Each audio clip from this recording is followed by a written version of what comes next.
নমস্কার বন্ধুরা, আশা করি সবাই খুব ভালো আছেন। ফাদার্স ডে স্পেশাল আমার শ্বশুর মশাই ওর বাবার জন্য একটা কেক আমরা বানাচ্ছি বলবো না, বানানোর চেষ্টা করছি। দেখা যাক কি হয়ে দাঁড়ায়, আপনারাও দেখুন কিভাবে বানাচ্ছি।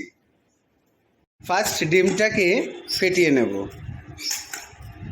ডিমটাকে ভালো করে ফেটিয়ে নিতে হবে যাতে একটা ফোমি ব্যাপার চলে আসে। ডিমের আষ্টে গন্ধটা কাটানোর জন্য অল্প একটু কাগজি লেবুর রস দিয়ে দেব। এসেন্স মানে কেক মিক্সচারটা দিয়ে দিলাম।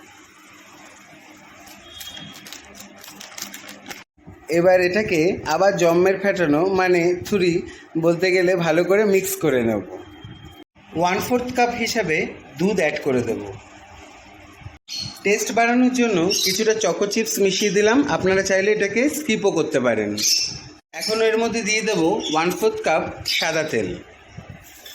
গা থেকে ঝরে পড়ে ঘামগুলো দেখে বুঝতেই পারছেন যে কত সহজে কত কম সময়ের মধ্যে আমরা এই ব্যাটারটাকে রেডি করলাম। ব্যাটারটার ডেন্সিটিটা দেখাই। ব্যাটারটা রেডি, মিক্স করে নেব খানিকক্ষণ। এখানে কাজুগুলোকে ভালো করে স্ম্যাশ করে নেওয়া হচ্ছে, কেকের ডেকোরেশনের কাজে লাগবে। এটা এই টিফিন বক্সে বসাবো প্রথমে।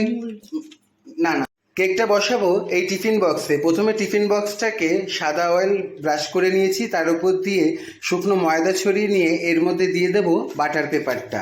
তারপরে ব্যাটারটাকে ঢালবো।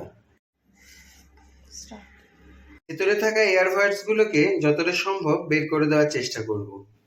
উপর থেকে কিছু চকো চিপস ছড়িয়ে দেব। লো ফ্লেমে দিয়ে কড়াইটা রেখে তার উপরে লবণ গরম করে স্ট্যান্ড দিয়ে তার উপরে এটাকে প্লেস করে দেব। ঢেকে দেবো আধ ঘন্টার জন্য। তার মাঝে মাঝে দু একবার চেক করে নেব। আমাদের কেক রেডি হয়ে গেছে, এবার কেটে দেখব খেতে কেমন হয়েছে।